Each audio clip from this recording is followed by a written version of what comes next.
आज का टॉपिक है लग्गी के आधार पर डिसमिल ज्ञात करने का सूत्र। बहुत ही इंपॉर्टेंट है, बहुत ही महत्वपूर्ण सूत्र है।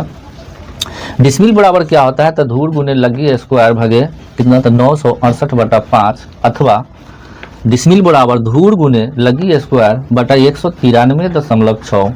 बहुत ही इंपॉर्टेंट है।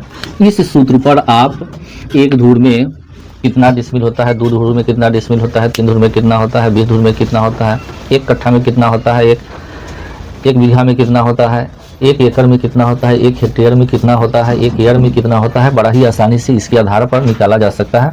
तो चलिए इस पर आधारित हम एक प्रश्न लेते हैं। जैसे प्रश्न है कि 6.5 हाथ की लग्गी से एक धूर में कितना डिसमिल होगा। इसमें 3 बात है। 3 बात क्या है कि लग्गी की लंबाई कितना है तो 6.5 हाथ।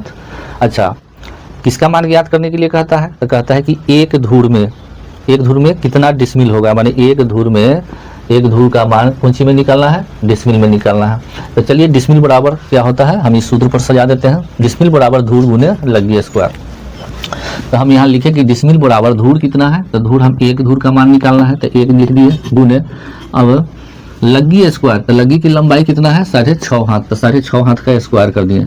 अब भागे कितना होगा तो 193.6 होगा, 193.6। जब इसका हम कैलकुलेशन करते हैं तो क्या हो जाएगा 1 गुने इसको हम 6.5 स्क्वायर है तो इसको 2 बार लिख सकते हैं 6.5 गुने 6.5 अब बटा कितना तो 193.6।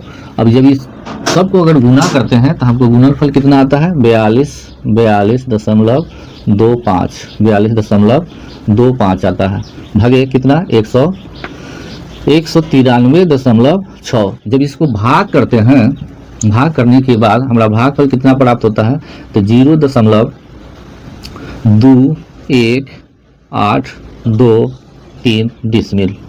इस प्रकार हमको पता चल गया कि एक धूर में 6.5 हाथ के लग्गी से एक धूर में कितना डिसमिल होता है तो 0.2183 डिसमिल होता है, यानी एक धूर में इतना डिसमिल होता है। अब इसी एक धूर का मान जब पता चल जाए तो 2 धूर 3 धूर का मान 5 धूर का मान अगर निकालना है तो इसमें 2 धूर का जैसे हमको निकालना है तो इसमें 2 से गुना कर देंगे। अगर 3 धूर में कितना डिसमिल हुआ तो 3 से गुना करेंगे। 4 धूर में कितना डिसमिल हुआ तो फिर 4 से इसमें गुना कर देंगे। 5 धूर में कितना डिसमिल होगा तो फिर इसमें 5 से गुना कर देंगे। अगर कहा कि ये 20 धूर यानी 1 कट्ठा में कितना डिसमिल होगा तो फिर इसमें 20 से गुना कर देंगे। हमको 1 कट्ठा में कितना डिसमिल होगा उसका वैल्यू हमको निकल जाएगा। तो ये था हमारा लग्गी के आधार पर डिसमिल का मान ज्ञात करना। अब जैसे मान लेते हैं कि सभी जगह बिहार में सभी जगह लग्गी की लंबाई एक समान नहीं है, भिन्न भिन्न है। तो चलिए हम 2-4 प्रश्न इस पर आधारित हम लेकर के आ रहे हैं, तो इसको नोट कीजिए।